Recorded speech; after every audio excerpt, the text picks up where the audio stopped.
Conosco, a hora certa é de Carrefour, todos merecem o melhor, até a 13h. Produção do José Carlos Roque, no áudio Luciano Vargas, a central técnica do Davis Rodrigues, que é o homem da coordenação da central, nos transmissores o seu Adair Ávila, a equipe do debate, a equipe da bancada que fica com os senhores aqui pela Rádio Guaíba na programação, o Cristiano Oliveira, o Cristiano Silva, o Carlos Guimarães, o Luiz Magno, a Ana Aguiar, o Gutierrez Sanches e o Orestes de Andrade. Mas antes de entrar no debate propriamente, o Cristiano Silva pediu, Zé Aldo, vamos colocar no ar, já está na linha? Eles estão providenciando a conexão, um entrevistado, porque nós temos informação antes de debate, nós temos uma notícia, né, Cristiano? Bom dia. Bom dia, sim, uma notícia importante e preocupante para o Internacional. O Inter ontem finalizou o seu processo de demissão, aliás, demissão em massa. No total, 63 funcionários foram demitidos, de todas as áreas. E a notícia saiu até no Correio do Povo, com o colega Fabrício Falkowski. O Sindicato dos Empregados em Clubes e Federações Esportivas do Rio Grande do Sul, que é o responsável pelos funcionários, aí no caso esses que foram demitidos, ele se manifestou e a demissão que aconteceu, as demissões que aconteceram no Internacional, no entender do sindicato, elas foram ilegais. E até corre o risco de, quem sabe, ter que reintegrar todo mundo.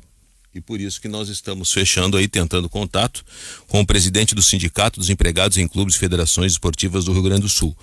Porque 1º de maio é a database do dissídio. E reza a lei, você é advogado, que um mês antes do dissídio, do acerto de dissídio, ninguém pode demitir ninguém. Tu não é advogado trabalhista, mas enfim. Não, né? Fiquei te olhando por isso. A informação é essa. E o Inter demitiu durante este período. Agora tem que ver o que vai ser feito. Será que o Inter, alguém sabia disso? Será que foi feito a moda Miguelão ou Bangu, como queiram? O sindicato está atento e deve se manifestar. Estamos tentando aí fazer o contato com o presidente Miguel Salaberry para saber detalhes de que providência vai ser tomada em relação a isso. Vale destacar que o Inter tinha dissídios atrasados com os funcionários desde 2018. Isso tudo agora vai no montante. Vai ser uma grana muito maior daquilo que o Inter projetava gastar, se não sabia dessa situação. Bom, temos uma notícia que tem impacto direto na estabilidade, na liquidez, na questão financeira do clube, que está com dificuldades. O presidente justificou que estava com dor no coração de fazer as demissões, mas que não havia outra alternativa por conta da realidade financeira do Inter. O presidente, ele sempre foi ao longo da sua história de homem público, sempre foi uma pessoa voltada à defesa do trabalhador, sempre foi uma visão mais protetiva. Eu, sinceramente, eu não sei, porque eu nunca convivi com o presidente Alessandro Barcelos na época que ele era do Detran ou nos órgãos em que trabalhou e tal.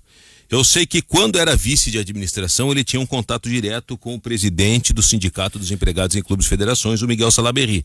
Quando passou para vice de futebol, esse contato esfriou. Agora, quando assumiu a presidência do Inter, parece que teve uma reaproximação. Mas essas demissões que aconteceram, elas, de certa forma, pegou o Sindicato dos Empregados em Federações e Clubes de Futebol do Rio Grande do Sul de surpresa.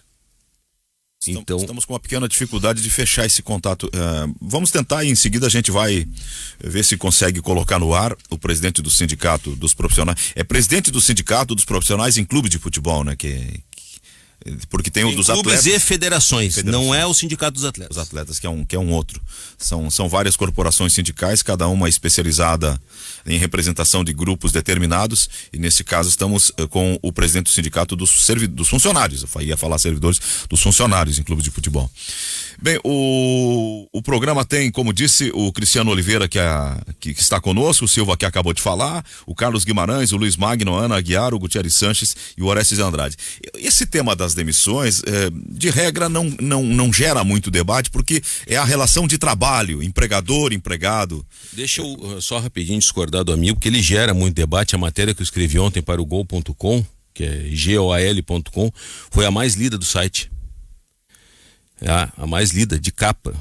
Gera muito debate. É que não há porque muita tem demissão, porque né? tem demissões ali, tipo Yarley. Foi demitido. o ano passado, quando demitiram o Índio, teve uma repercussão bombástica. Esse agora também. O Fabiano foi demitido. Eu não quero entrar, e a gente pode até debater o mérito das demissões, o que precisa fazer, o que não precisa fazer, mas até pelo que eu conversei rapidamente com o Miguel Salaberry, tem gente em tratamento de saúde que foi demitido. Certo. Tem gente que faltava um ano para se aposentar e acabou sendo demitido. Não, mas aí não pode, né? Pois é, isso aí que a gente aí quer tá tentar na esclarecer. janela de proteção do pré-aposentado. Aí se ganha a reintegração. Deixa eu entrar nessa aí antes de fechar o contato aí com o entrevistado e se a produção fechar nesse meio tempo, interrompam, por favor. Eu não tenho, eu acho que nenhum de nós tem aqui a condição técnica de fazer uma avaliação de quem fazia ou quem não fazia bom trabalho nessa lista. Também acho que clube de futebol não é uma entidade assim, no sentido de porque tal pessoa prestou bons serviços quando o jogador tem que se empregar para sempre. Então, o Índio tinha que ficar para sempre no clube e Arley para sempre? Não, acho que não. Acho que eles, enquanto jogavam, foram bem remunerados para isso e depois tinham outra função. De todo modo, eu sempre vou lamentar. Se eu entendo o clube, cara, entendo. Mas mesmo entendendo o clube, eu sempre vou lamentar quando há profissionais demitidos, porque são famílias que perdem fonte de renda. É um momento bastante complicado, agora, particularmente por conta da pandemia, não é fácil se reinserir em mercado de trabalho. Então eu sempre vou lamentar aqueles profissionais que foram demitidos, porque eu nunca fico feliz com a demissão de ninguém. Entendo o clube? Entendo, mas eu acho que na largada é essa. Eu acho que não importa se é o Yarley ou se é o segurança, se é o estagiário ou se é o Índio, se é um super conhecido ou se é alguém de bastidores. Eu acho que cabe nesse momento inicial lamentar, né, a necessidade dessas demissões. São famílias, né, que perdem fonte de renda. E são 60 agora, né, mas são somados a 40 já desde o início da pandemia que o Inter, infelizmente, se obrigou a demitir, né? Então, olha o tamanho disso tudo.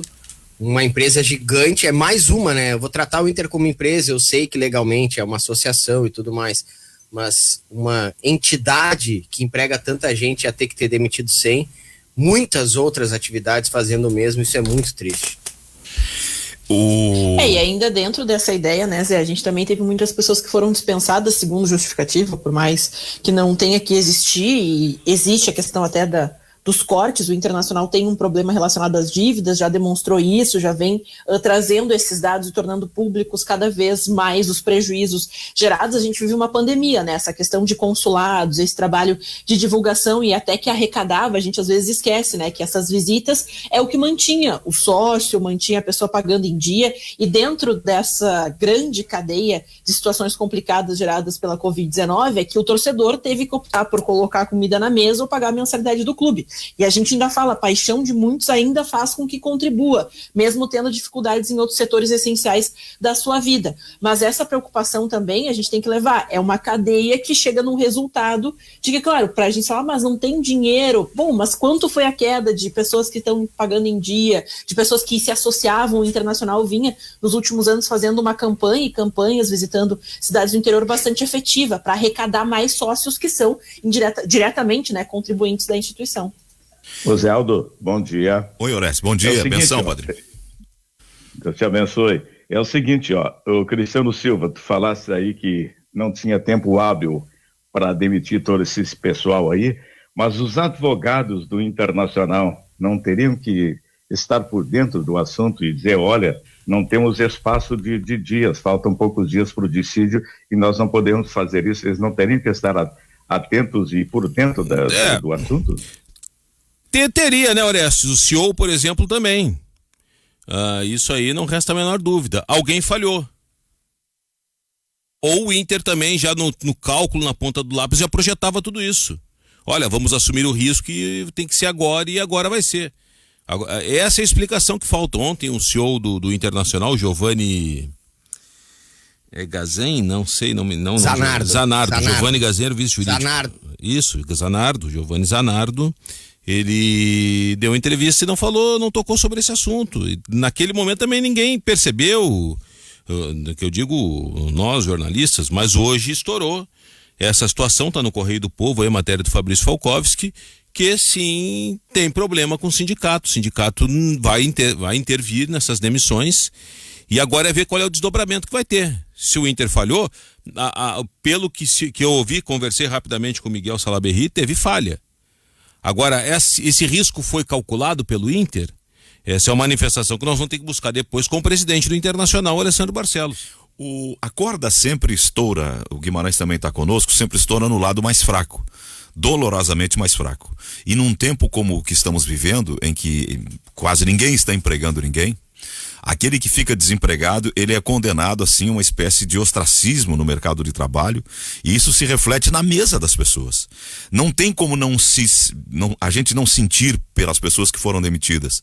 Esse é um aspecto do todo. Mas um outro aspecto é o gestor responsável, quando ele faz a administração, ele trabalha com o todo. Ele trabalha com o interesse do seu funcionário, do seu obreiro, mas ele trabalha também com o interesse da instituição. Tá na linha o Miguel Salaberry? Então, por gentileza, o Cristiano vai introduzir a entrevista com ele. Muito bem. Bom dia, presidente Miguel Salaberry, presidente do Sindicato dos Empregados em Clubes e Federações Esportivas do Rio Grande do Sul.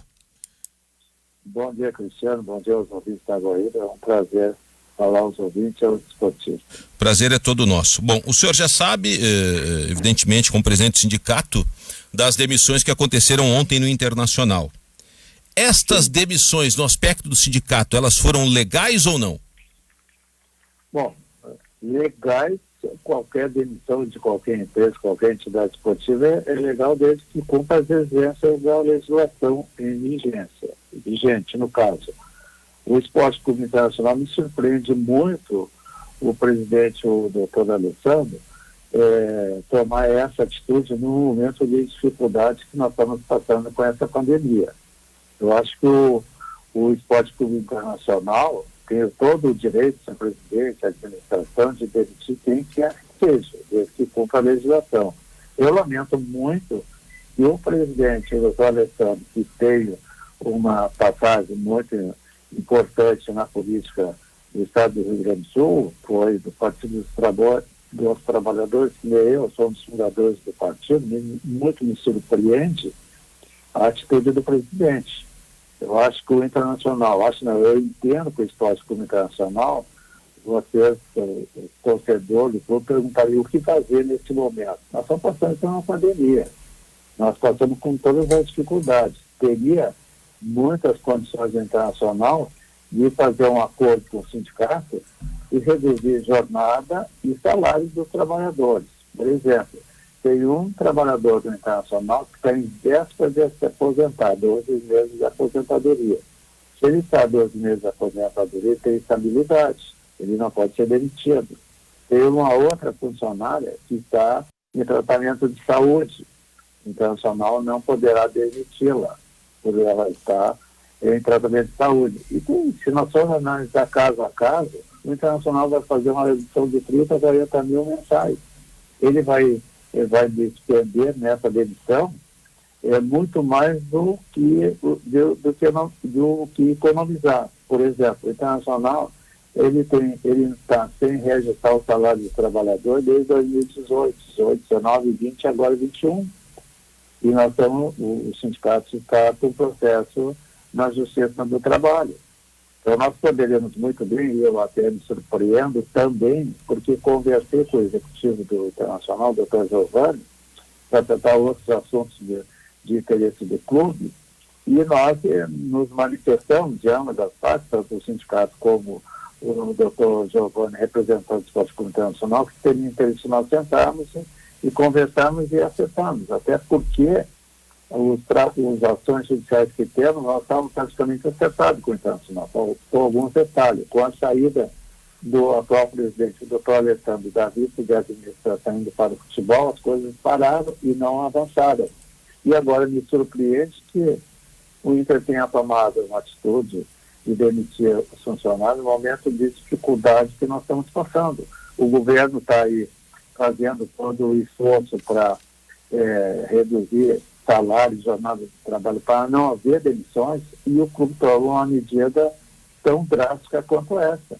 Claro que uma disputa judicial não é bom para lado nenhum. O Internacional vai colocar o sindicato numa situação de ter que fazer denúncias nos órgãos competentes, naquilo que nós entendemos de irregularidades. Nós vamos entrar, naturalmente, se não vier conversar com o sindicato, nós vamos entrar judicialmente, pedindo reintegração daqueles trabalhadores que têm a sua estabilidade garantida. O Inter vai ter que pagar mais uma multa, porque está na database, o subsídio que antecede a database, o clube é obrigado a pagar uma multa de um salário da remuneração mensal do trabalhador. Então, que redução de custo é essa? O clube vai ter que arcar com as demissões, mais uma multa, mais 40% do fundo de garantia. Quer dizer, eu não estou entendendo o Internacional. Por que fazer uma medida tão drástica no momento de dificuldade que estamos passando? Tem trabalhadores que deram uma vida toda ao clube e o Inter não está levando em consideração. Está fazendo uma redução que, no meu entendimento, no momento de dificuldade que nós estamos passando. Presidente, acho que um dos pontos aí que a gente estávamos debatendo é a data base da data de dissídio é 1º de maio do Sindicato dos Funcionários dos Clubes. 1º de maio. Então, 30 dias. Exatamente, 30 dias antes não pode demitir? Não, pode. Está sujeito a pagar a multa de mais um salário do trabalhador, a remuneração mensal do trabalhador. Se um trabalhador que está demitido recebe R$3.000, um exemplo, né? R$3.000 mensais, ele, além da multa, ele tem que pagar dos 40% do FGTS mais R$3.000 que ele vai ter que pagar ao trabalhador. Certo. E tem outra. Tem trabalhadores que o clube diz que eles não precisam apresentar o atestado demissional. Todo trabalhador que vai trabalhar no clube, no caso do Esporte Clube Internacional, quando ele entra, ele faz o exame admissional, para ver se ele está em condições de trabalhar. Quando vai ser demitido, tem que fazer o exame demissional. E o clube diz que não há necessidade disso.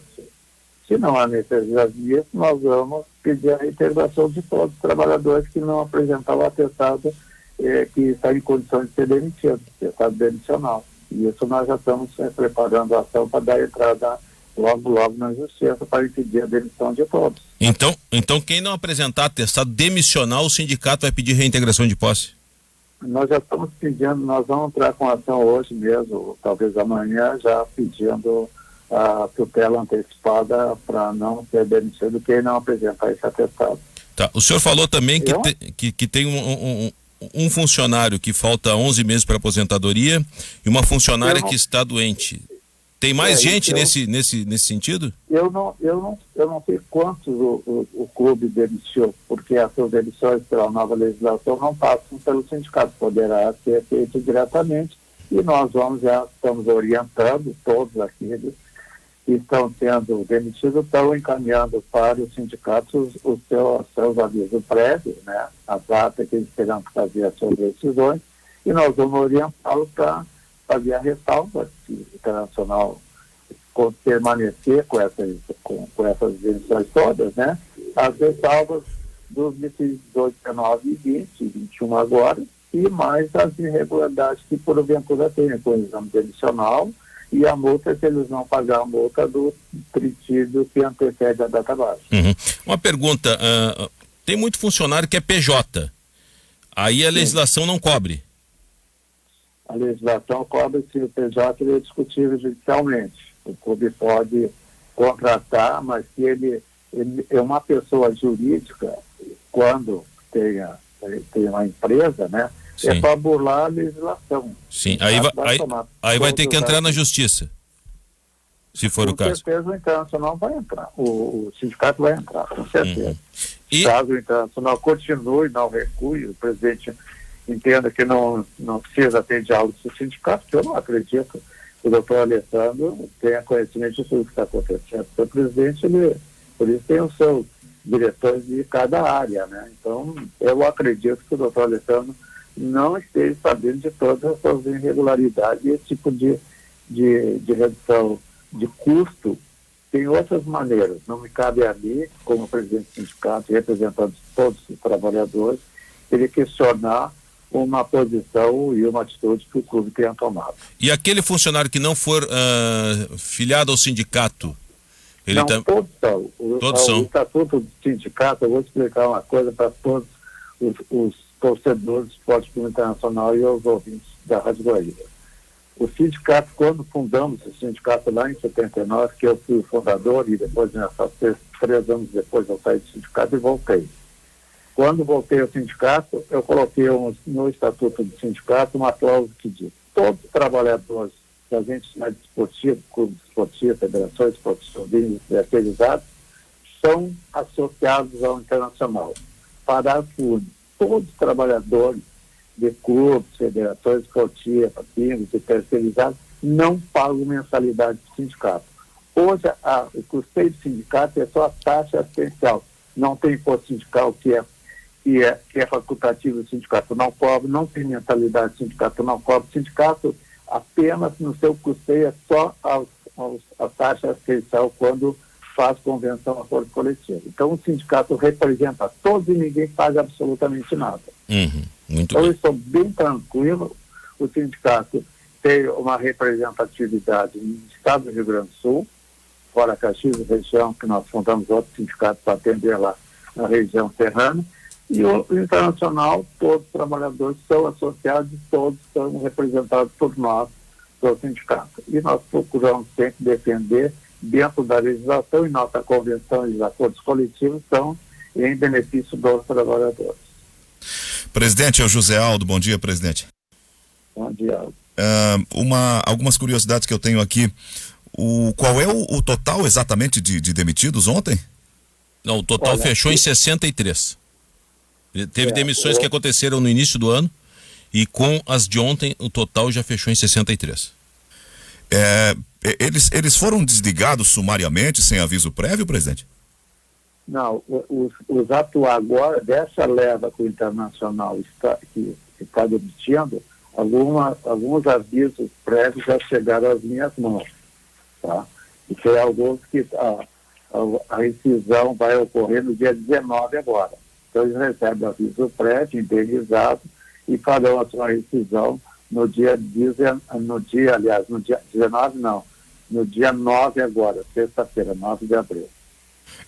Deixa eu entender, aviso prévio não é de 30 dias, presidente? Sim, mas é o indenizado, né? O Inter vai... o Internacional vai fazer o indenizado e eles têm que comparecer, eles vão comparecer no RH do Internacional dia 19. 19 é na 2 segundas-feiras adiante. Eles vão comparecer e o sindicato vai orientá-los todos. Nós vamos tentar comparecer nessas homologações lá no Internacional. Claro que eles vão tentar impedir, mas nós vamos mobilizar os sindicatos também com irmãos para fazer uma manifestação no dia 19 para nós tentarmos fechar lá a frente do Esporte Clube Internacional com as atitudes que nós entendemos necessárias. Dia 19 de abril, então, essa manifestação? Dia 19 tem algumas decisões que serão efetuadas lá no Esporte Clube Internacional. Só para avançar no raciocínio, presidente, desse grupo de demitidos ontem, qual é o total? Qual é o número final? Eu não tenho o total, eu não tenho o total. Eu tenho aqueles que me encaminharam. Eu tenho aqui 8 cópias que havia indenizados, né, de aviso prévio, para o dia 19. 48 ontem. Tem no total. 48 ontem. Total da 63. 48 ontem e o restante aconteceu em janeiro, se eu não me engano. Anteriormente, que o Internacional demitiu e nós estamos com um processo de reintegração. Logo que iniciou a pandemia, o Internacional demitiu cerca de 15 ou 20 empregados que nós estamos com o processo de reintegração. Esse processo está tramitando, não houve sentença ainda, mas nós temos certeza absoluta que vamos reintegrar os que foram logo no início dessa pandemia demitidos. Por conta da pandemia, a maioria sem os atestados demissionais. Bom, eu tenho certeza que esse dado o senhor não tem, porque isso depende de passar por um contador, por um cálculo, mas assim, a grosso modo, o ouvinte diz assim: Zé Aldo, esses caras que foram demitidos ontem não representam o salário de um jogador. Dá para fazer esse cálculo? É possível isso? Não, porque nós não temos acesso, né? Mas pelo que pelo que eu pude avaliar de algumas demissões, o que o Internacional economizará mensalmente não chega a 50 mil reais. Só para deixar claro, quando o torcedor fala que vale o salário, ano passado era do Natanael. Tá bom, eu acho que o Natanael foi uma contratação errada, ganha muito, tudo isso a gente concorda. Mas tu vai rescindir com o Natanael, vai vir o sindicato dos atletas profissionais, vai cobrar uma multa que será, sei lá, tu paga a rescisão 2 milhões, espera acabar o contrato. Isso aí o torcedor, demite o Guerreiro, tá bom, paga a rescisão do Guerreiro, não tem. O Inter, agora, acho que a grande questão é se teve erro do Inter ou se foi um risco calculado que fez ontem. Há uma particularização direcionada à figura do Yarley. Os torcedores estão saindo doídos em favor dele, achando que há uma falta de consideração por ele ter sido o melhor jogador no maior título da história do Inter na final contra o Barcelona. O senhor falou com o Yarley, ele se queixou de alguma coisa? Não, o Yarley não procurou o sindicato ainda, isso aconteceu essa semana, né? O sindicato representa todos os empregados, com exceção dos atletas, que tem sindicato próprio, e os treinadores. Agora, todos os outros trabalhadores são vinculados à entidade que eu represento. Nós não procuramos, já um diretor do sindicato já está procurando o contato com ele para colocar à disposição tudo aquilo que ele interessar, mas ele é um ex-atleta e ele é muito colorado, e pelo que eu senti das declarações dele, ele não vai fazer nada contra um clube que projetou ele é um colorado que veste a camisa do Inter e os dirigentes são passageiros, o clube é permanente, né? Então, ele poderá sair hoje e voltar amanhã, os dirigentes vivem de resultado. Eu entendo que o Internacional tente resultado de campo e esqueça que a estrutura do clube são os trabalhadores, são aqueles que passam 24 horas pensando no Internacional, não são os seus dirigentes que vivem de resultado e praticamente não vivem o clube às 24 horas como vive um trabalhador que se dedica a vida toda, né? É lamentável, né? Eu estou muito chateado com o presidente do Internacional, que eu não esperava, e ele, como uma pessoa que eu aprendi a conhecer e admirá-lo, fazer uma atitude dessa com os trabalhadores, que são pessoas que têm família, que vão passar necessidade, tem trabalhadores com idade há mais de 50 anos, dificilmente vão ser colocados no mercado de trabalho, e o clube não está vendo esse lado, lamentavelmente. Muito bem, de minha parte, presidente Miguel Salaberry, presidente do Sindicato dos Empregados em Clubes e Federações Esportivas do Rio Grande do Sul, muito obrigado pela gentileza em participar aqui da Guaíba.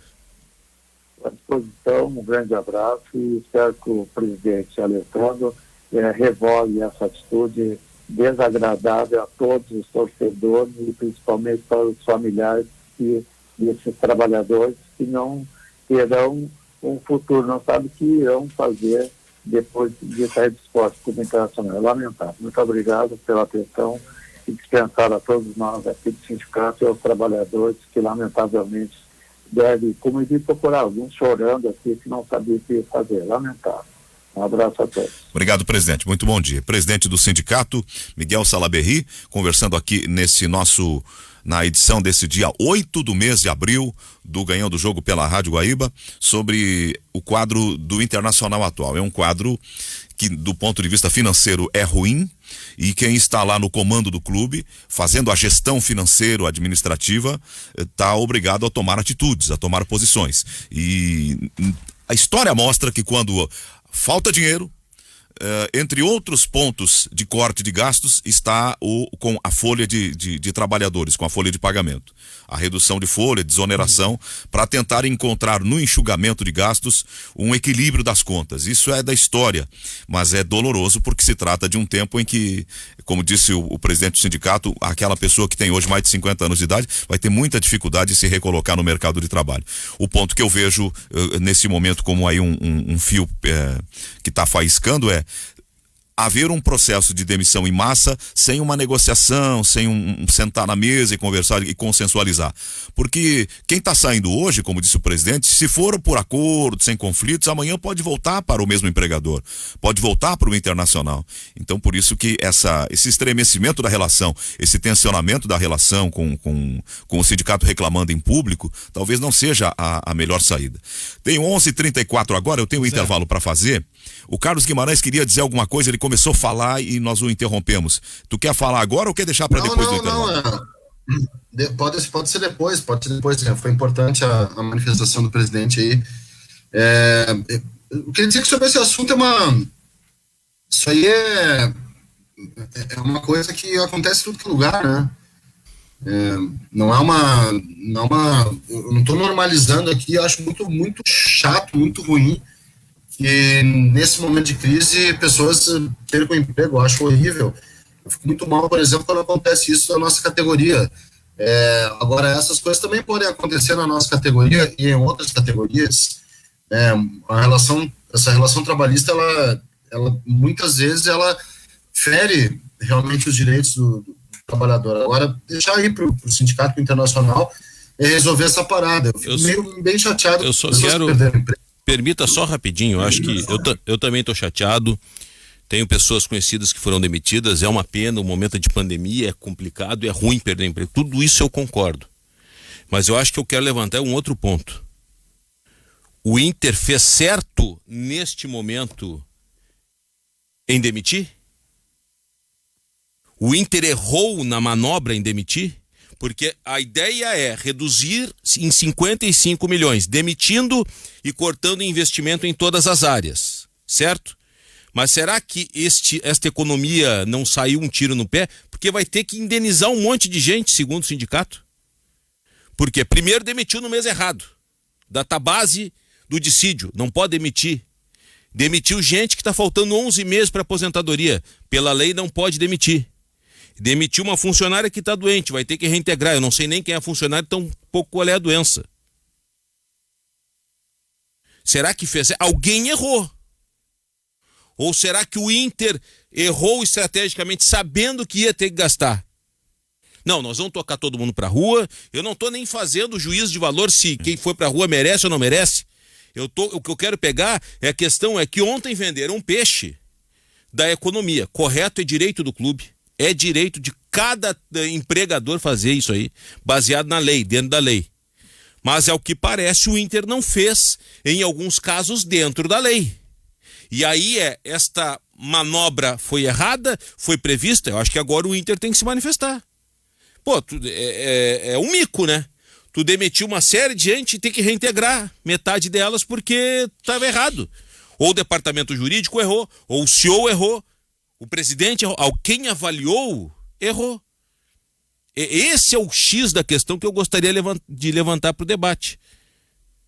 Por exemplo... E dentro dessa hierarquia, só para complementar o que o Cristiano Silva fala, a gente também compreende de autorizações. Se foi um movimento estratégico pensado, quem autorizou? Porque são erros muito básicos, pelo que eu confesso, eu sou bastante leiga nessa área do direito, mas são coisas e situações em que não é algo, mas ninguém sabia. As pessoas têm que ter esse acompanhamento. Qualquer empregador interessado tem que ter um arquivo do funcionário com todas as suas necessidades, essas pormenores como a questão da aposentadoria, tratamentos, e a gente compreende que, claro, a empresa tem todo o direito, mas a gente também fala da questão de que está sendo proposto e claramente vai ser nos próximos meses definido essa questão de redução novamente de alguns salários, de jornadas, essa questão do empregador conseguir conversar com quem é contratado para, de alguma forma, negociar, evitando a demissão. A gente fala que provavelmente nas próximas semanas já haverá uma nova definição possibilitando que as empresas, então, tenham essas mudanças,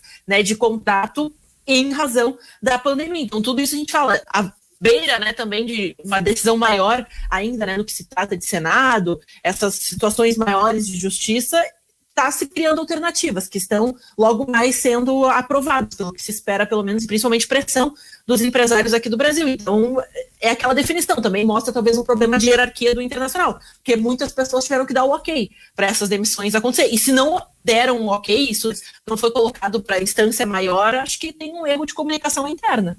São 11h38, o Carlos estava raciocinando, eu tenho o intervalo, mas eu queria que ele concluísse. Eu só quero só rapidinho ficar... do Carlos, quando eu descobri a informação ontem, por exemplo, do Fabiano e do Yarley. Pô, eu sou jornalista, né? E ontem era dia do jornalista. Eles ficaram sabendo das suas demissões pelo meu tweet e pela Rádio Guaíba. Até um dos diretores do Inter ligou assim, mas vem cá, eu sei que hoje é dia do jornalismo, que é a tua fonte, porque eu tô chamando o cara para ser demitido agora, e tu já demitiu ele antes. Bom, tá bom. E acabou sendo demitido. Que era o Fabiano e o Yarley, que eles ficaram sabendo pela Rádio Guaíba. Guimarães. Não, Zé, eu já tinha concluído. Tá bem. Então eu vou para o intervalo, Carlão, e a gente volta nesse ponto. Só para 10 segundos. Eu confesso uma certa dificuldade para apontar qualquer tipo de julgamento a respeito das decisões. E fiz com qualquer outro clube. Eu fico, obviamente, né, solidário às pessoas que perderam o emprego. Mas é complicado saber como que a conta fecha. A gente fala. Agora, se houve essa falta de informação, aí tem que seguir a lei, né? Nesse ponto, eu sou a favor da lei. Eu tinha uma informação que havia uma dívida de curto prazo de 126 milhões de reais para 90 dias. Esse dado me foi passado às vésperas da eleição do Inter. E nós estamos agora a exatos 90 dias dessa informação do eventualmente... Então a dívida aumentou, né? Não, era uma dívida apenas. São várias dívidas, mas tinha uma dívida em particular. Zé, o Internacional tem dívida de 28 milhões de reais com o André Cury, o empresário, desde a venda do Oscar. Essa dívida foi aumentando, e agora o cara tá batendo para cobrar ali e já tá pedindo para que venda o Praxedes para receber o dele. O Internacional teve a dívida no final do ano, o déficit foi de 90 milhões. E a dívida do Inter a curto prazo é de 400 milhões. Só que essa dívida a curto prazo, que o Inter fechou o ano... Curto prazo de quanto falasse? 400 milhões de reais. Tá. Tinha um título que era 126 milhões. Só que o Inter recebeu a premiação do brasileiro como segundo colocado, uma série de premiações que teve ali, que dava a dívida de 400 baixava para 300 ou 250 milhões. É que ela foi calculada sem o que entrou. O Campeonato Brasileiro acabou em fevereiro, a premiação entra depois, cota de TV, premiação da CBF e tudo mais. Ela diminuiu. Esta dívida de curto prazo, 125 milhões, pode ser até que tenha, só que o Inter não vai pagar, o Inter não tem dinheiro. O dinheiro que entrou primeiro, acertou rescisão dos funcionários que foi ali a Andréia, secretária da presidência, 33 anos de casa, o Caíco, auxiliar técnico, outros funcionários que saíram, um do futebol lá da área da nutrição, enfim. E as rescisões contratuais, que foram muitas, por exemplo, o Wendel, o Natanael, o Dudu, o lateral direito, outras tantas rescisões que aconteceram que o Inter pagou para os jogadores, essas rescisões, aí a gordurinha que tinha queimou. Juntou mais uma gordurinha agora e fez, daqui a pouco até pagou essa dívida que tu tá falando, ou outras, mas de uma prioridade maior, e agora fez essa leva de demissões, que evidentemente serão pagas. Volto a repetir, a grande dúvida é, será que esse risco que o Inter cometeu foi calculado? Porque, pelo que eu ouvi do sindicato, vai ter uma multa em cima de várias situações, no entender do sindicato, situações erradas. Bem, eu vou pro intervalo, alguém falou alguma coisa aí? Bom, então é isso. Vamos fazer um intervalo e a gente volta para continuar o debate. Nós estamos no Ganhando o Jogo pela Guaíba, discutindo as coisas do futebol e falando nesse começo sobre essa situação ruim do Inter, das finanças coloradas e a demissão em massa de funcionários ontem. Já voltamos. Voltamos para o debate com a nossa equipe reunida, com os Cristianos, com o Guimarães, com o Magno, com a Ana, com o Gutierre, com o Orestes e esse é o time. A Ana já ouvimos, o Gutierre já ouvimos, eu não ouvi nem o Magno, nem o Orestes. O Guimarães também já falou. Tá me ouvindo, Magno? Estou ouvindo, bom dia, José Aldo Pinheiro. Bom dia, Magno. Fala, Guti. A gente tem falado, né, sobre as questões do Grêmio jogar no Paraguai, os casos de Covid, 2 não confirmados, mas isolados e já voltando a Porto Alegre. O lateral direito Felipe foi para o aeroporto há pouco e vai para Assunção, no Paraguai, se juntar à delegação.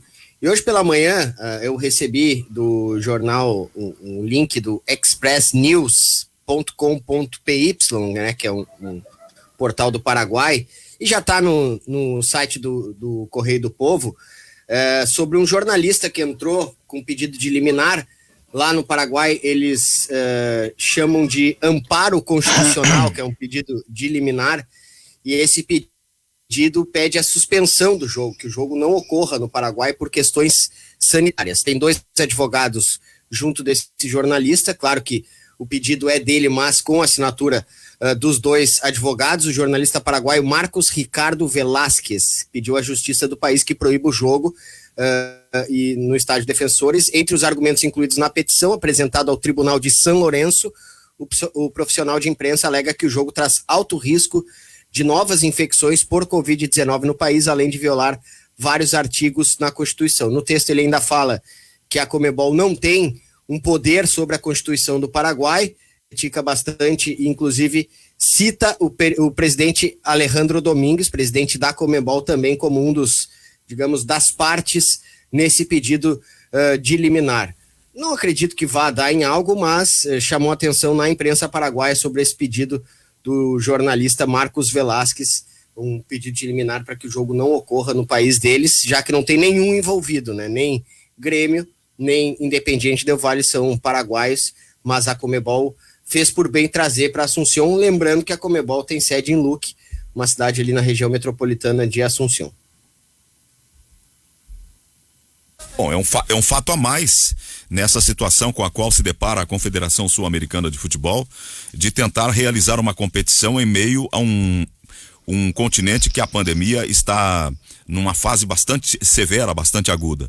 É mais um ingrediente, Zé, porque ontem mesmo a gente acompanhava que o Del Valle quer fazer o segundo jogo também no Paraguai, tirar o jogo aqui de Porto Alegre. Agora, o Del Valle se incomodou, né, Mário? Querem... Pois é, claro, e com razão, vai perder o jogo em casa. Por não poder voltar ao Equador, nada mais justo. Claro, isso. Nada mais justo que faça o jogo de volta também num campo neutro. Nesse ponto eu sou obrigado a concordar. Tem uma nova informação aqui no Twitter do Marcos Velásquez, quem quiser procurar é MR Velásquez, tudo com Z. A juíza intima, estou lendo em espanhol, mas a juíza intima a Conmebol para que em 2h30 informe sobre todas as pessoas que ingressaram no país com seus estudos de Covid, seus exames de Covid, para um encontro entre Independiente Del Valle e Grêmio, com o apercebimento de configurar, se não for cumprido isso, vai configurar desacato, se assim eles fizerem. O mesmo vale para o Ministério da Saúde do Paraguai. Então, todos foram intimados pela juíza, todos envolvidos, principalmente Conmebol e Ministério da Saúde paraguaios, para que mostrem todos que ingressaram no país e seus respectivos exames de Covid-19. Em 2 horas eles precisam responder à justiça. Só uma pequena contribuição, Guti. Eles podem voltar para o Equador, eles podem voltar para o país deles, só que eles vão ter que se submeter à quarentena, né? Sim, daí não é viável, né, Zé, para jogar na semana seguinte, já no dia 14, voltar a poder fisicamente, podem, né, mas não podem daí ter que ficar em quarentena, não podem treinar e vão ficar 5 dias, né, não é viável. É legal, mas não é viável do ponto de vista de uma equipe de futebol que tem jogo dia 14, né? E o Grêmio também pode ter prejuízos, né, Zé e Guti, porque tem a questão que algumas posições ficaram desassistidas justamente pelos jogadores que positivaram, e o Grêmio até hoje tenta enviar novos atletas que provavelmente, por causa de todo esse problema relacionado à questão legal, pode não conseguir que esses atletas cheguem a tempo ou que ingressem no país justamente por causa de todo esse problema judicial, porque daqui a pouco não enviar lista em testes, e o Grêmio também está tendo um prejuízo financeiro, porque também teve que mandar de volta esses atletas positivados com jatinho, com uma ideia de que os custos estão cada vez maiores para as duas equipes, né? Mas ainda mais para o Grêmio agora. O retorno dos 4, a Ana tem razão, o retorno dos 4 é um voo sanitário, né, Ana? Fretado e sanitário, isso demanda, claro que muito mais cuidados logísticos e até de custos, e o Felipe tá indo, o lateral direito Felipe, que jogou a Série B no ano passado com o Brasil de Pelotas, emprestado, o garoto tá indo agora pro Paraguai, foi pro aeroporto, E também, mas como a Ana disse, daqui a pouco e esse problema, será que vai conseguir entrar? Exato, daqui a pouco começa a ter dificuldades legais também, o ingresso de alguém depois, ou coisa do tipo. Claro que todos vão ficar se testando, isso é óbvio, mas tem mais esse pequeno entrave. Eu, sinceramente, a gente é leigo, ainda mais na justiça de um país vizinho. Não sei se vai ser acatado, mas tem pelo menos essa disputa aí de ser intimado, a Conmebol tem que apresentar documentos, conceder informações, pode receber uma espécie de punição se não o fizer no tempo que a justiça do Paraguai exige. São questões que a gente sabia que iriam acontecer, né? Agora está acontecendo com um clube nosso aqui do Rio Grande do Sul, mas sabíamos que isso poderia acontecer com a pandemia. O erro que eu identifico aí é tu pedir para o juiz dizer o que é certo e o que é o errado numa questão de saúde. Deve ter um comitê de acompanhamento da evolução da pandemia lá, com profissionais da área. Por isso que eu concordo com a juíza em intimar o Ministério da Saúde, né, Zé? Porque ele, ao fim e ao cabo, no país é quem é a autoridade máxima em saúde. Só para retomar rapidinho o assunto do Inter, o Inter vai se manifestar, porque os ouvintes aí estão reclamando, e está certo, tem que ouvir o lado do Inter, embora ontem o CEO Giovanni Zanardo tenha dado entrevista, mas o fato novo surgiu. O Inter estava lá, a direção lá escutando a manifestação do Salaberry, do Miguel Salaberry aqui na Guaíba, está redigindo uma nota. Eu até disse, olha, acho que daqui a pouco seria interessante não uma nota tudo bem, mas algo mais, uma manifestação de um dirigente, já que entrou ao vivo aqui o Salaberry, né, para poder falar. O Zanardo era o diretor financeiro? O Zanardo é CEO do Inter. Mas ele foi transformado em CEO agora, né? Antes ele era diretor financeiro. E, enfim, então o Inter vai divulgar uma nota. E vamos ver, né? A Rádio Guaíba está também à disposição. Eu procurei algumas pessoas, falei com o assessor de imprensa. No momento vai ficar pela nota. Então a satisfação estamos dando aos ouvintes, em especial aos torcedores do Inter. Buscamos proporcionar os dois lados. A Guaíba está à disposição, né? Se daqui a pouco ligar, enfim, é evidente que vai entrar no ar. Mais alguém quer falar sobre esse assunto ou a gente vai ficar por aqui nesse tema? Não. Eu só queria fazer rapidamente assim, por exemplo, no caso do Yarley, que agora trabalha nas categorias de base, que foi demitido. O Yarley, antes disso, juntamente com o Índio, com o Gabiru, esses caras que foram ídolos no Internacional, eles estavam trabalhando como RP, não é isso? Não, na verdade o Yarley, ele vinha trabalhando já há algum tempo nas categorias de base. O Índio trabalhava na comunicação social quando foi demitido ano passado. O Fabiano na mesma situação, comunicação social. Mas enfim, independente da área, são funcionários do clube. O Yarley ontem se manifestou no seu Instagram, disse que um orgulho muito grande, entende a situação e vida que segue. O Fabiano também deve ser da mesma situação, não vai entrar na justiça contra o Inter. O que me chamou a atenção é que o ano passado, quando o Índio foi demitido, teve uma comoção mundial. E é um ídolo, né? Olha, rescinde com fulano, mas deixa o Índio. O Yarley foi demitido, teve uma comoção, mas não foi tão grande quanto a do ano passado. Mas daqui a pouco o pessoal já entendeu da necessidade de mudança. Cara, é muito difícil. Há um ano eu não entro no Internacional, há mais de um ano. E a gente vai buscando informações por telefone, conversando com as pessoas de todos os lados. O que leva um clube a demitir, daqui a pouco é a mesma coisa que leva uma empresa a demitir. Um quadro de mais de 60 pessoas, tem gente que vai ser uma demissão injusta e tem gente que vai ser uma demissão justa. Tem muita gente sem fazer nada dentro do Internacional, a verdade é essa. Eu não estou dizendo que é o caso do Yarley, tá? Mas, por exemplo, as escolinhas do Inter, o Inter na categoria de base demitiu 19. As escolinhas, elas estão fechadas. Em tese, presencialmente, é o juvenil e o júnior que estão trabalhando. Então, o pessoal das escolinhas, alguns foram realocados, outros foram desligados. Nada impede que daqui a 6 meses, quando voltar e queira Deus que volte tudo à normalidade, volte às escolinhas, presencialmente esses profissionais sejam recontratados. No futebol feminino, 7 foram demitidos.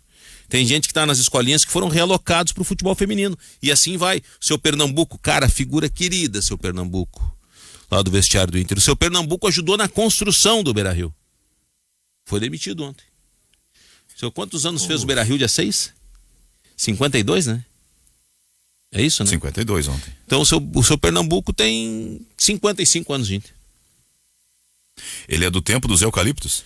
Não, na verdade ele é do tempo da construção do Beira-Rio. Ele era motorista da Trevo, motorista de ônibus, e estavam construindo o Beira-Rio. Aí ele parou. Era ele que abriu o portão, Zé. O pessoal da obra entrar. Mais ou menos, né? É que a obra tá em andamento, mas ele parou e foi ali, tem vaga pra mim aí na obra aí, e eles, pode vir aqui puxar tijolo. Foi lá e puxou tijolo pra construir o Beira-Rio. Que idade tá o seu Pernambuco? Já é velhinho, né? Olha, o seu Pernambuco deve ter 85 anos. Foi demitido. Muito bom. Bom muito não, bom, muito ruim pra ele. Muito bom, que eu digo assim, são 85 anos uma linda história. E 55 de vida dentro de uma mesma instituição. Exatamente. É uma história linda, todo mundo tem respeito, adoração por ele. Eu recomendo aqueles que gostam de escrever livros, Carlos Guimarães, que é um escritor aí, dá uma encostada no seu Pernambuco, que ele tem muita coisa boa para falar. Dá uma encostada na Andréia, que tem 33 anos de secretária da presidência do Internacional, que ela ouviu coisas que até Deus e o diabo duvidam. Bem, vai entrar o noticiário agora e a gente depois vai continuar discutindo as coisas do futebol. Obrigado, Leonardo, tá mandando um abraço para toda a equipe. Ele tá dizendo, no Grêmio, na época que fizeram uma limpa, que demitiram um monte de gente, o CEO ganhava comissão em cima da redução de custos mensais. Sim, é verdade. É verdade, os CEOs no Grêmio, eu não sei como é que é no Inter agora, mas no Grêmio eles ganham ainda uma porcentagem em cima de redução de dívida e tudo mais, é verdade isso. Já voltamos. Vamos seguir o debate agora. Nós estávamos na primeira hora falando sobre as questões sobre a questão das demissões do Inter e não entramos no campo. Agora vamos retomar o campo porque já temos amanhã Libertadores confirmada para o Grêmio. Pela manhã nós falávamos muito sobre isso, que é esse problema sanitário no Paraguai. Vocês acreditam na possibilidade de não sair o jogo? Eu não acredito, sinceramente. Eu acho que a Conmebol tem muito peso, ainda mais no Paraguai, para reverter isso. Vai cumprir, vai obedecer, vai mandar todas as informações solicitadas pela juíza, mas acredito que o jogo vai ocorrer. Senão vai virar um problemão, né? Não digo nem jurídico, mas de calendário e tudo mais para a Conmebol, para a realização da Libertadores e o calendário como um todo. Ontem mesmo a gente falava sobre a dificuldade de se fazer bolhas, nem que fossem mini bolhas por disputa. Bom, tem 2 jogos entre essas 2 equipes, façam esses 2 jogos numa bolha. Por quê? Isso seria inviável porque tem outros campeonatos sendo disputados pelas equipes envolvidas na Libertadores. Se isso ocorrer, imagina, se ficar atrasando ainda jogo, aí vai ser pior ainda. Tem que ver como, claro, a opinião pública paraguaia vai olhar tudo isso, vai obedecer tudo isso, se também não vai, daqui a pouco, ser inflada por esse pedido de liminar, se não vai começar a ganhar corpo, mas, em princípio, as coisas estão ocorrendo. O Grêmio tem treino hoje no complexo da Conmebol, né? É na frente do hotel, né? É só atravessar a rua. O Grêmio. Sim, o hotel é em Luque. Então o Grêmio vai ali, atravessa a rua, treina normalmente. Uma vez tomei um banho de chuva lá naquele campo ali. O Renato foi receber homenagem. O Grêmio foi campeão da América em 17. O Renato foi receber homenagem em 18. Rapaz, a homenagem pro Renato, do lado da Conmebol ali. O Renato disse que não ia lá. O Grêmio treinando, foi lá o presidente da Conmebol, todo mundo, montaram um palco e bateu uma água. Era todo mundo de guarda-chuva e o Renato recebendo a premiação. Eu acredito que o jogo vai acontecer, mas eu tenho uma desconfiança de que a Libertadores, quando entrar a fase de grupos, ela não deva arrancar na data certa. Como é que é a questão do sorteio? Amanhã nós temos o sorteio dos grupos e amanhã tem jogo ainda dessa fase de qualificação. Vai entrar o vencedor do confronto X tá na bolinha. Se o vencedor sair daqui, entra no grupo tal. Eu vi que os potes foram definidos pela posição das equipes no ranking da Conmebol. É clube A, B e C, mais o como o Cristiano Silva falou. É isso aí. Ores. Eu queria dizer o seguinte, eu acho que o jogo vai ser realizado. Por quê? Porque, imagina isso aí, pode se criar uma bola de neve. Daqui a pouco, na próxima etapa da Libertadores da América, eu não quero que os times joguem aqui no meu país, aqui a situação está complicada. Isso aí pode complicar e atrasar toda a Libertadores da América, o que não é desejado por ninguém, né? Eu acho o seguinte, o jogo vai acontecer hoje, já não tem data para o Grêmio fazer um jogo do Gauchão. Vão ter que colocar, vão ter que fazer uma engenharia para colocar esse jogo contra o Caxias.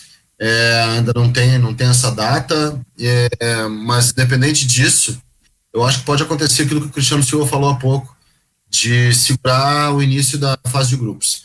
Define logo a pré-Libertadores, a Conmebol tá louca para definir logo esses classificados para a fase de grupos, e aí o que pode acontecer, talvez atrasar um pouquinho a fase de grupos, e que se tenha algo parecido com o que aconteceu no ano passado, aí vai espremer data, vai rolar até o final do ano, se for possível invade 2022, eu acho que a Conmebol vai fazer isso aí, viu? Porque os campeonatos aqui no Brasil, eles não vão parar. Os campeonatos brasileiros, eles não vão parar, os campeonatos estaduais não vão parar. Alguns pararam, outros não estão tendo jogos, mas em geral vão se cumprir e vai abrir o Campeonato Brasileiro, tá? Só que eu acho que aqui não vão empurrar essas datas depois. Só se realmente a pressão da opinião pública, que é muito mais forte que qualquer dado, infelizmente, se a pressão da opinião pública ela for favorável a isso, aí sim, isso pode acontecer. O jogo vai acontecer, eu creio que o jogo vai acontecer até mesmo num campo de futebol 5, escondido, em look. Vai acontecer, resumidamente. O Conmebol já teve esse atraso do jogo lá por conta das questões equatorianas e não vai permitir um novo adiamento, independente de qualquer lei paraguaia. Esse é um ponto do confronto, né? Tem a volta. O Independiente Del Valle não está gostando muito de voltar para Porto Alegre. São vários assuntos envolvendo esse enfrentamento. Certo, Del Valle. Tá certo, claro. Del Valle. Tá certo, o Del Valle vai ter prejuízo técnico se um jogo for no campo neutro e o outro for na casa do adversário. Como qualquer um tem que chiar por isso, sabe? Não tem público, ok, mas tem toda a questão da viagem, de se em casa, do outro precisar se deslocar, de sair da altitude, que é uma coisa que um clube conta, especialmente contra o brasileiro. Tem várias coisas, tu vai chiar e vai tentar levar esse jogo para o Paraguai. Isso é praticamente uma mudança. É praticamente uma mudança de regulamento, tirar o jogo do Equador e fazer a volta para Porto Alegre. E sinceramente, se não vai ter o jogo do Grêmio, que teria, né, o jogo contra o Caxias, entre um confronto e outro contra o Del Valle, que fique mesmo no Paraguai e faça outro jogo em Assunção. Faça aí de volta lá. Exatamente. Mas esses interesses são inconciliáveis, Guimarães. Define isso, traz o jogo, olha só, dá pra fazer o seguinte, ó, fica todo mundo entre aspas, na bolha de Assunção, traz o jogo pra sexta, pra terça, ou até pra segunda, deixa todo mundo ali, ninguém volta, ninguém sai, fala com a federação, se o Del Valle tem jogo lá, faz a volta segunda e aí tu consegue recuperar o Grêmio Caxias na quinta. Tá, mas só pra ver se eu entendi. O Independiente Del Valle não vai jogar em Quito por quê? Porque o governo equatoriano não permitiu que o Grêmio fosse treinar e desembarcar em Quito, correto? O Grêmio estava lá para jogar. Bom, mas se o país, a cidade não permite, a Conmebol tem que tomar uma providência. Bom, se o teu governo Independiente Del Valle não permite o jogo, nós vamos colocar o jogo no Paraguai em um campo neutro, beleza? Tem que jogar lá. Não, tudo bem, fazer o quê? Meu governo, o Del Valle que vai reclamar com o governo equatoriano. O Del Valle tem que reclamar com todo mundo. Como é prejuízo técnico do Del Valle. Bom, mas e a culpa é do Grêmio que não pôde jogar no Equador? A culpa é da Conmebol? A culpa é da Conmebol? Não, só um pouquinho, gente. Espera um pouquinho. O Del Valle vai ser prejudicado por causa disso? O Del Valle foi prejudicado, se teve um prejuízo, foi pelo seu governo. Tinha no protocolo da Conmebol que, firmado junto com os presidentes dos países envolvidos na Libertadores, se alguém apresentar sintomas ou for positivado com Covid, ele ficará em isolamento no hotel. E a partida segue, a vida segue, o treinamento segue. Correto? Correto. A vida toca. O governo equatoriano mudou a regra. É um direito do governo equatoriano? Claro que é. Mudou a regra. Com isso, o governo equatoriano imagina ter beneficiado o seu país. Prejudicou o Del Valle? Prejudicou, mas aí ele faz parte do guarda-chuva do governo equatoriano. A Conmebol, organizadora do campeonato, transfere o jogo para o Paraguai. Tem que jogar no Paraguai. Poxa vida, eu vou ter que sair do Equador para ir para o Paraguai. O brabo foi o Grêmio que teve que sair do Brasil para ir a Quito para ir para o Paraguai. E não treinou até agora. Joga em casa. O Guimarães, a culpa não é do Grêmio e não é da Comebol. Mas o Grêmio não vai ser prejudicado. O que tem que acontecer é a paridade no confronto. Como que eu vou decidir contra o time, aí eu não posso jogar em casa, mas vou ter que jogar na casa do adversário? Pô, o Del Valle tem todo o direito, mas todo o direito de reclamar isso. Tem que reclamar. Tem que reclamar pro governo equatoriano, porque se o Del Valle passar para a fase de grupos e cair no pote de um time brasileiro, não vai entrar o time brasileiro lá. O que o Guimarães está dizendo tem consequência para o futuro. Vamos tentar entender, porque isso pode ser o primeiro de uma série de outros jogos que venham a trocar de local. O Grêmio não deu causa. O Grêmio vai jogar no seu gramado, no seu estádio, porque o governo mas o jogo da volta não foi cancelado. Do seu país. O cancelado foi o jogo da ida. Só para fechar o meu raciocínio assim. Se o Grêmio não deu causa e ainda também está sendo prejudicado por isso, por que o Grêmio vai renunciar a um direito legítimo seu de jogar no seu estádio? Não, aí sim. Agora, o que está acontecendo... Só que o Del Valle também, só que o Del Valle vai ser vítima. Eu não estou culpando o Grêmio, veja bem. O Grêmio não teve, até agora, o Grêmio não teve prejuízo, tá? O Grêmio não teve prejuízo. O que eu estou querendo colocar é que o Del Valle tem justiça. Exatamente. Se a gente for fazer o sentido inverso, o Del Valle, por justiça, tem o direito de, sim, querer neutralidade no jogo de volta. É algo justo para o Del Valle e para o Grêmio também. O Grêmio não vai... Como é que o Grêmio vai decidir um confronto onde não vai visitar o adversário? Não vai visitar o adversário. Mas olha aqui, mas só um pouquinho, nós estamos numa situação completamente diferente devido à pandemia. Se a gente não levar em consideração isso, aí fica complicado. A culpa não é do Grêmio. Mas tá torto o confronto. Nem o Del Valle. Confronto torto a gente já tem no Campeonato Gaúcho há alguns anos, quando algumas partidas tem VAR e outras não tem VAR. Confronto torto a gente tem no Brasileiro, quando o brasileiro na Série A tem VAR, né? E na Série B não tem VAR. Mas esse dá para corrigir. Neste caso,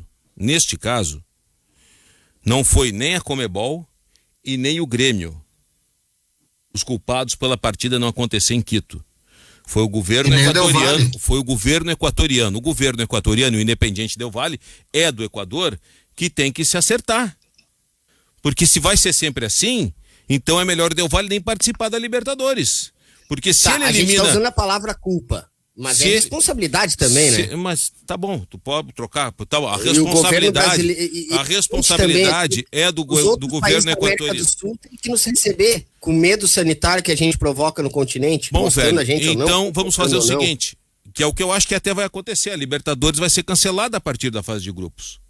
Porque se os brasileiros, se eles não podem entrar no Equador, e daqui a pouco vai ter um monte de confronto entre brasileiros em outros países. Bom, mas aí... Por isso que eu falei no começo. Eles vão adaptar. Sabe o que acontece?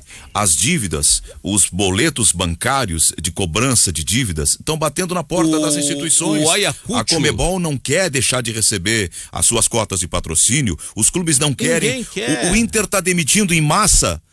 Mas ninguém está dizendo para não realizar. A gente só está falando para que seja... equalizada a situação entre as duas equipes. O Ayacucho não pôde jogar no Peru. O Ayacucho não tem força, né? Não vai nem chiou. Não, mas infelizmente para eles. Nós estamos fazendo equilíbrio pela força do time ou pela questão do time jogar em casa ou não? O Ayacucho teve que sair do Peru para jogar em Quito.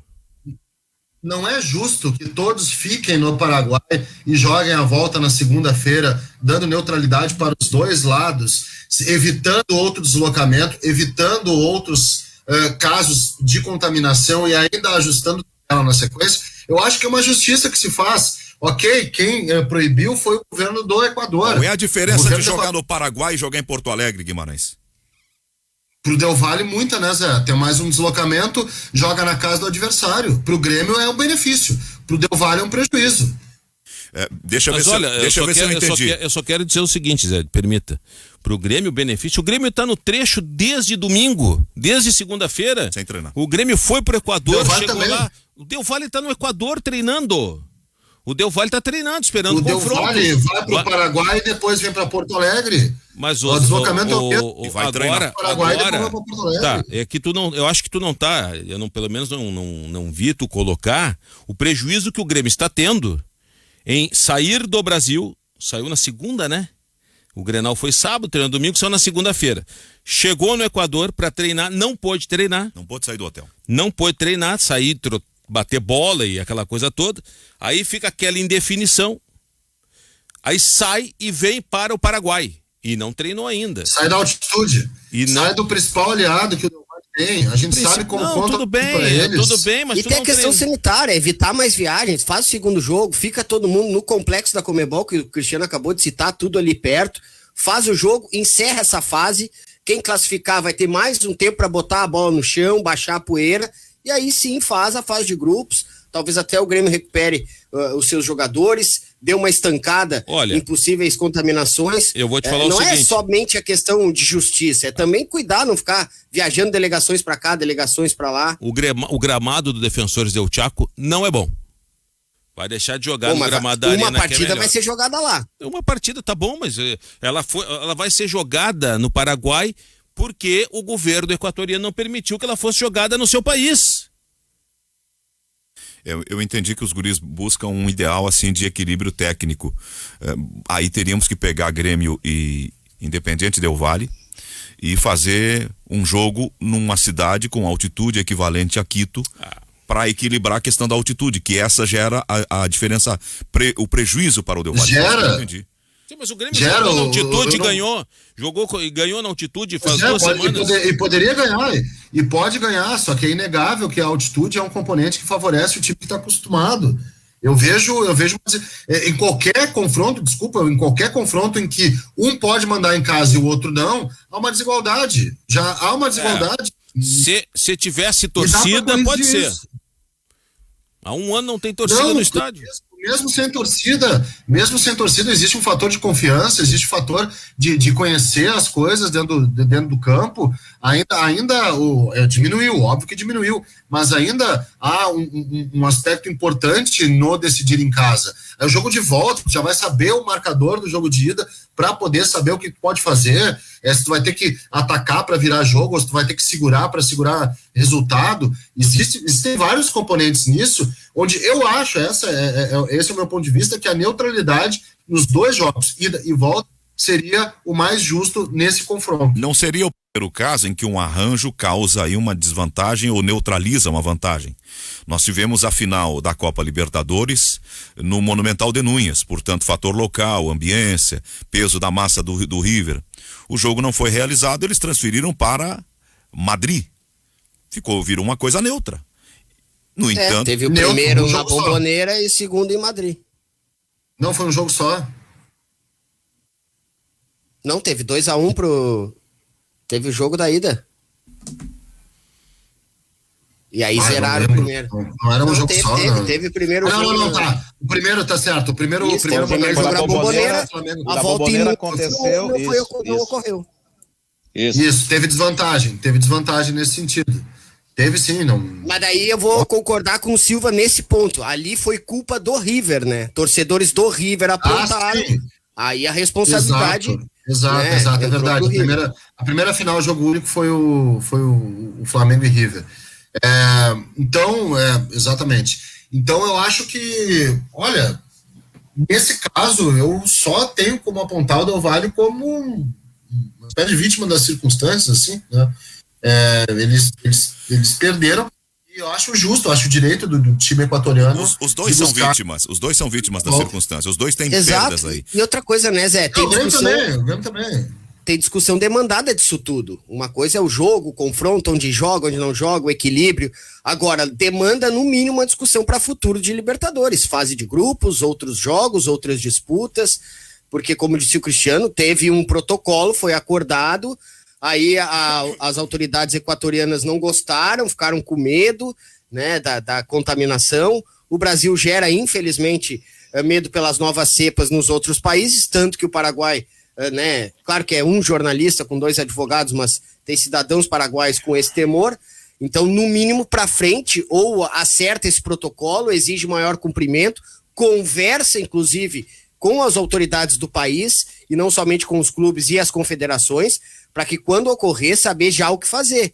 Senão vai ficar sempre em cima dos jogos a decisão ou a mudança. né, o ajuste, aí não vai dar, vai gerar uma certa insegurança e a grita também dos clubes. Hoje é o Del Valle, amanhã pode ser outro clube, e assim, por aí vai. Indo um pouco mais a fundo nisso, tudo isso porque o Grêmio apostou 110% de suas fichas na decisão da Copa do Brasil. Tudo isso poderia ter sido evitado. Mas Magno, isso pode se repetir com outros clubes em outros confrontos, quando houver uma circunstância idêntica. Tudo bem, Zé, o futuro a gente vai ver, pode ser amanhã qualquer outro clube do continente, perfeito? Mas poderia ter sido evitado por conta de um futebol melhor no Campeonato Brasileiro. O ouvinte tá fazendo uma lembrança oportuna, ele está dizendo aqui, o seu João Reni da Fé. Todos os times da Alemanha tiveram que jogar em outro lugar na Copa dos Campeões, porque o governo alemão proibiu a entrada de times de outros países. Isso aqui vai acontecer inevitavelmente nesta edição da Copa Libertadores, com a cepa da Amazônia ameaçando se propagar pelo continente, e outros países com medo da presença de brasileiros, ainda mais aqueles com testes positivos, como foi o caso da delegação do Grêmio, que não é a cepa da Amazônia.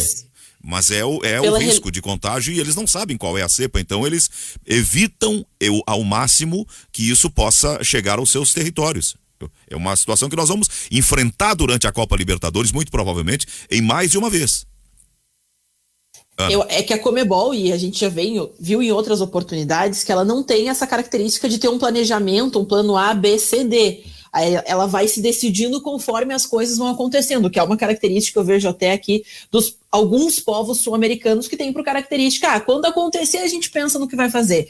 E dentro dessa concepção, acho que talvez já possa ser definido algum país ou algum local em que não sei de que forma pode ser combinado pela relevância que tem a instituição, ou talvez até para receber algum tipo de contrapartida, que se defina essa ideia de que os países, quando precisarem ter esses enfrentamentos, se direcionem a um único local. E eu acho que a gente até perde dentro dessa ideia de eu vou me sentir prejudicado, eu vou daqui a pouco perder meu mando de campo, quando se define que todo mundo joga em campo neutro e que a partir de tal data, de tal etapa da competição, se disputará apenas em um local. Acho que fica mais organizado, para depois ninguém ficar nessa, mas daí depois o que acontece? Eu vou ter que viajar para lá, vou ter que mandar um jatinho sanitário. Acho que tudo isso pode ser estruturado a partir de agora pensando nisso. E não digo assim, fazer uma bolha sanitária, mas se definir apenas um local para se disputar todos os jogos da competição. Vale destacar que a Libertadores, num determinado período, retirou os times mexicanos por causa da gripe aviária, né? Foi a gripe aviária ou a gripe suína? Agora não me lembro, uma dessas duas. É a H1N1. H1N1, como é? É H1N1. Foi por causa dessa. Como é que é, meu? Não sei se foi por causa da H1N1. Foi, sim. Não foi a aviária, não foi Não, é a suína. Não, mas é que são diferentes. Bom, enfim. Qual é o nome da... A Conmebol, com a Libertadores em andamento, os times mexicanos acabaram ficando de fora. Eu não sei se daqui a pouco... Foi a suína. Mas daí perde todo o atrativo, né? Se tira os times brasileiros, assim, perde muito na questão comercial para Conmebol. É bem verdade, exatamente. Isso que eles não vão tirar. Isso vai os ser times com certeza brasileiros. maior. É bem verdade, a Ana tá certa que... Eles vão torcer que os brasileiros sejam eliminados, agora retirá-los da competição, não. Nesse caso, até indo para decisão, se fosse campeão da Libertadores, não iria para o Mundial, porque entraria pela CONCACAF a vaga do Mundial para o time mexicano. Mas retirou. Ontem o Chelsea fez 2-0 no Porto, o jogo foi em Sevilha, na quarta de final da Champions League, e a volta vai ser em Sevilha também. Porto e Chelsea, o time português, um time inglês. Foi na Espanha. Eles vão, foi na Espanha. Os dois jogos em Sevilha. Como já aconteceu várias vezes lá na Europa também, de neutralizar o confronto, né, tirar o confronto do país de origem das equipes para poder colocar num local apenas. As fases finais de mata-mata da última temporada da Champions League foram em Portugal. Exatamente. Eles vão ajustando. Bem, nós temos 12h, 27 minutos e meio. Em seguida vamos fazer o intervalo do 12h30. Eu começo a atender os ouvintes. Tem muito recado de todos os lados aqui, pelo Facebook, pelo WhatsApp. A Márcia está participando. O seu Luiz Ravazolo diz: eu sou colorado e concordo com a dona Jussânia plenamente. Agora, o que disse a dona Jussânia? Atualizando as informações, empurraram a dona Jussânia. Zé Aldo, já temos uma nova cepa em BH, tá dizendo. Temos a cepa também da África do Sul, que foi identificada num caso agora no interior de São Paulo.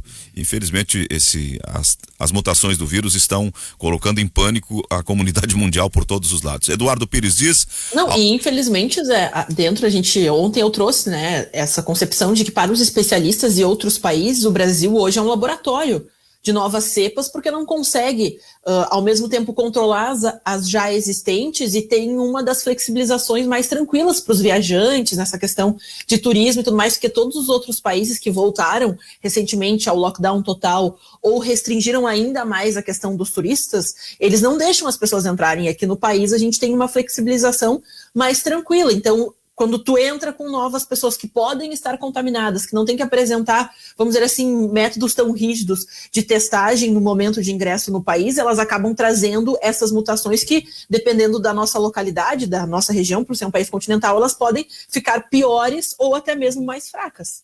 Eduardo Pires diz, Ana, a altitude não é fator de equilíbrio técnico, nunca. É sempre o contrário. Concordo que campo neutro em ambos os jogos é o ideal devido às circunstâncias, mas não pela altitude, está dizendo o ouvinte lá pelo Facebook, o Eduardo Pires, que participa. O Neuci Lopes, eu não sei se é Neuci ou a Neuci, é o Grêmio que está com medo da altitude, está dizendo o nosso ouvinte no Facebook. E aí vai, os recados são muitos. Eu vou passar agora aqui, Nércio Martins. Homem teimoso, tá chamando alguém de teimoso aqui. Obrigado, seu Nércio. André Abreu, quanto mimimi, tá com medo de enfrentar o Grêmio, tá dizendo o ouvinte. Obrigado, seu André. Gabriela Piardi dos Santos, pela primeira vez eu vou concordar com o Zé Aldo, que aplicou a lógica do direito. Não sei do que ela tá falando, mas obrigado, Gabriela.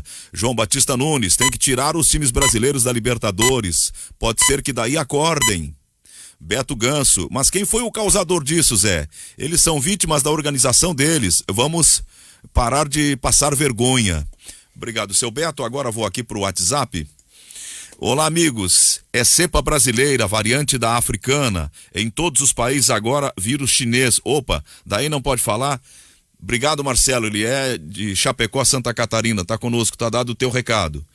Mais aqui. E Zé, o Vitinho até dá uma sugestão, porque a gente também tem novos sorteios da Libertadores, né? Que também essa questão sanitária seja levada em consideração no momento da estruturação dos grupos. Pensando também nisso, só pra gente trazer aqui, que o pessoal tá curtindo bastante ali o que o Vitinho colocou no nosso chat do Facebook, em facebook.com/Rádio Guaíba Oficial, você acompanha tudo que acontece dentro do estúdio. Boa tarde, Zé. Se eu não me engano, o regulamento da Conmebol prevê que se o clube não puder jogar no seu país, ele terá que achar outro país para jogar ou jogar na casa do adversário 2 vezes.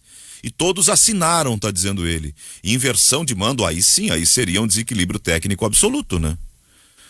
Porque uma coisa é tu perder o mando, mas outra coisa é fazer a inversão. Obrigado, Fernando, até vou dar uma olhada. Se tu puder me dizer o artigo do regulamento, a gente vai direto na fonte. Esse outro aqui, nem tudo é justo e legal. Tá dizendo o nosso ouvinte Jorge Mendes, se referindo ao debate do programa. Kahneman e Maicon irão viajar para o Paraguai? Tá perguntando o Rafael D'Ambroso. Não, eles não estão na relação dos que viajam para o Paraguai, né? Estão fora desse confronto. Não estão. Não estão. O avião leva só um só, né? Quem foi agora para Assunção foi o lateral direito Felipe. Será que é o mesmo avião que trouxe os meninos? Volta com o Felipe? O Grêmio acho que não, né? O Grêmio também tá gastando, né? É porque eles chamam de voo sanitário, né? Isso, o do retorno dos 4, sim, né? E na verdade tem 2 jogadores, o Vitor Ferraz e também o zagueiro Emanuel, que eles não testaram positivo, eles estão com sintomas, então tem que isolar eles também dos outros 2, a não ser que daqui a pouco surge aí alguma informação em relação a eles estarem positivados. Pedro Padeiro de Arambaré. Aí, Zé, eu acho que o Grêmio não tem que ser prejudicado e não jogar na arena, afinal, quem não deixou jogar lá foi o próprio governo deles, tá dizendo o nosso ouvinte de Arambaré. Intervalo, Manuel, são 12h32 nós já voltamos com o Ganhando o Jogo pela Guaíba. Temos 12h, 34 minutos e meio. Tava dizendo pro Cristiano, ele me mandou naquela mesma noite falando de ele tá nos ouvindo lá, o Felipe. Lá como é o nome da cidade? Aí tá no teu pacote, lá no interior de Minas, tá nos acompanhando. Deve estar lá. Um abração para o nosso querido Felipe. Bem, seguimos com o Ganhando o Jogo, meio-dia, mais 35 minutos agora. A hora certa é Carrefour, todos merecem o melhor. Oliveira, não tô te ouvindo, Oliveira. Tu tá muito calmo hoje. Percebi que não me ouvisse, chamei 3 vezes, não me chamou, percebi que estava com alguma dificuldade, mas estamos aí. Não, mas sério, tu chamou mesmo, Oliveira? Porque não te ouvi aqui, cara. Vamos lá, tua presença para nós é muito importante. Não, sabe só disso. para, na verdade, esse debate do Grêmio é um debate que gera muita polêmica e muitas visões diferentes, né? Eu acho que, primeiro, não tem nada a ver com o fato do Grêmio ser brasileiro, tá? Se o Grêmio fosse da Bielorrússia, o jogo seria adiado igual, ou seria, na verdade, cancelado pelo governo equatoriano igual. É que, na verdade, assim, são alguns termos que é muito importante a gente diferenciar. Primeiro que o jogo não foi cancelado pelo governo equatoriano, o jogo foi cancelado pela Conmebol. O que aconteceu foi que o governo do Equador proibiu o Grêmio de treinar porque o Grêmio tinha casos positivos no seu elenco, casos esses descobertos no local do jogo. No caso, no país, em Quito, no Equador. Então, por isso, o treino foi cancelado. E aí o governo disse, olha, se mais casos surgirem, eu não garanto o jogo para amanhã. No caso, foi um dia antes da data que seria o jogo. E aí a Conmebol pulou, e aí certamente em acordo com o Grêmio, o Del Valle não muito satisfeito, de que não, se os caras não estão garantindo o jogo, vamos nós transferir esse negócio de uma vez para não chegar no dia do jogo e ser pego com as calças na mão. Então troca e bota para Asunción, que é ali uma bola de segurança da Conmebol, né? Porque a Conmebol tem uma força no Paraguai que é muito grande, a Conmebol gera muito dinheiro, né, para aquele país e dinheiro é sempre importante. Então, esse é o primeiro ponto. Eu acho que o governo do Equador não foi malvado, ele fez o que ele tinha que fazer. O Del Valle, para mim, acabou prejudicado, como acho que de certa forma foi prejudicado o Grêmio também, porque teve de fazer mais uma viagem, né, não é curto o trajeto de Quito para Asunción e por aí vai. Mas tudo isso começou porque o Grêmio teve casos positivos. Se o Grêmio não tivesse casos positivos, nada disso teria acontecido. Então o ponto de partida são os casos positivos do Grêmio. Não tem a ver com o Grêmio ser brasileiro ou chegou. Tanto é que o Grêmio é um time brasileiro e já jogou no Equador nessa Libertadores. Jogou contra o Ayacucho na fase anterior, que não pôde jogar. Aliás, também tinha jogador do Ayacucho positivo, né, naquela ocasião, e ali teve jogo. Né? Teve jogo, mesmo com acho que 3 ou 4 jogadores do Ayacucho que testaram positivo para o jogo da volta. Eles foram afastados, mas o jogo aconteceu em Quito. Então, assim, ó, o governo equatoriano não deixou o Grêmio treinar fora do hotel, não é porque o Grêmio é brasileiro. Se o Grêmio fosse da Coreia do Sul e tivesse caso positivo, também aconteceria a mesma coisa. Então, a questão, o ponto de origem é os casos positivos dentro do grupo do Grêmio. E aí que morou o receio do governo equatoriano de não permitir o treino. E se tivesse mais casos, e teve, né, depois das questões do Vitor Ferraz e do Emanuel, aí sim o governo não garantia a liberação do jogo. A Conmebol tentou dar um passo à frente e pensa, não, eu não vou ficar na mão dos caras. Bota aqui no Paraguai, que aqui é meu terreno, aqui é o domínio, aqui eu é que tomo a iniciativa. José Aldo, no campo, no futebol propriamente dito do Grêmio, nessa semana a gente conversava sobre a lateral do tricolor, lateral direito. O Rafinha, que não pode jogar, claro, Libertadores, que não foi inscrito, o Wanderson agora e o Vitor Ferraz. Veja você, são 3 laterais que o Grêmio não pode usar. A gente até falava, 3 laterais não precisa, tem 2 bons aí e recolhe um menino depois. Estão recolhendo o menino agora, já rapidamente, o Felipe que vai para jogar a partida de amanhã. Então é incrível, de vez em quando tu tem de sobra e às vezes tu tem bastante gente e nenhum pode ser aproveitado. É impressionante o futebol. Essa é outra realidade, né, Orestes, com a qual a gente vai conviver agora nos próximos tempos. Seja no lado do Inter, seja no lado do Grêmio. Só passando pro time, tá? Porque o último jogo é o Grenal, né? E a gente tem pegando o Grêmio, né? O Grêmio decidindo com o Léo Chu, o Grêmio tendo atuações muito boas. E aí eu já amplio o pensamento para identificar algumas questões que eu andei vendo no futebol, de como o futebol está cada vez mais jovem, de como cada vez mais, porque os jovens têm o físico, têm a ambição, têm a disposição, e eles realmente estão fazendo a diferença. Na terça, quando eu voltei, eu falei do Juan, do zagueiro, né, que me impressionou bastante. Eu acho que eu não me impressiono tanto assim com o jogador de futebol, o cara precisa fazer umas ferramentas assim bem interessantes, e o Juan me impressionou. Para mim é um cara que vai ter uma vida aí, se a cabeça ficar no lugar, e tem tudo para ficar no lugar, né, vai ter uma vida muito boa. E de como o Grêmio ele passa por essa metamorfose também, por necessidade, mais do que por convicção, ou talvez uma mudança de rota, que eu não sei, porque a contratação do Thiago Santos, e sei que vocês falaram bastante, também é a contratação de jogador experiente, né? Não é um menino que vai ser utilizado ali, mas de como o Grêmio também precisou se rejuvenescer por necessidade. O Oliveira gosta da média de idade, eu não sei a média de idade do provável time do Grêmio que entra em campo na sexta-feira, entra em campo amanhã. Mas eu tenho a certeza, cara, a impressão que eu tenho é que reduzir uns 3 anos essa média, viu? O time que começou o Grenal, o time que começou o Grenal tinha média de 26. O que terminou o Grenal tinha média... Olha só, o time que começou o Grenal, média de 26. O que terminou o Grenal, média de 22. E o time da última temporada tinha média de 29. E em alguns jogos chegava a ter média de 30. Chegou a 31 num jogo. Teve um jogo que foi 31 ou 30,8. Teve um de 31 que foi contra o Palmeiras. Isso. Foi o jogo ali que o Renato enlouqueceu, que ele colocou a Verara tudo pra jogar. E tem uma questão básica disso aí, né, Guimarães? Quem salvou foi o Ferreira, é claro, o Gurina. A qualidade dos mais novos, ninguém pede os mais novos por serem apenas, exclusivamente novos. É porque eles têm capacidade, qualidade. Um Wanderson em relação ao Vitor Ferraz e por aí vai. Não, olha só, o Breno é mais goleiro que o Vanderlei. O Vanderlei tem 15 anos a mais que o Breno, gente. 15 anos a mais que o Breno, pelo menos. 15 anos, já na média já muda tudo. Já muda tudo. O Wanderson responde mais que o Vitor Ferraz. Esse menino Juan, cara, o Juan é melhor do que Paulo Miranda e David Braz. É melhor, ele não é um jogador, ele não aprendeu a jogar ontem no Grenal, não. Por que esse menino não jogava lá em 2020, 2021? Porque a escolha era pelo Miranda ou pelo David Braz, sabe? Coisas que não dava para entender. Esse ponto que o Guti toca é um detalhe assim, muito importante. Não é nem detalhe, na verdade é o ponto nevrálgico da situação. Não é simplesmente pelo cara ter nascido depois que ele vai ser melhor do que nasceu antes, não é isso. Até porque, como todo mundo sabe, o Rodrigues ele é muito menos zagueiro do que Jeromel e Kahneman, mesmo sendo mais novo.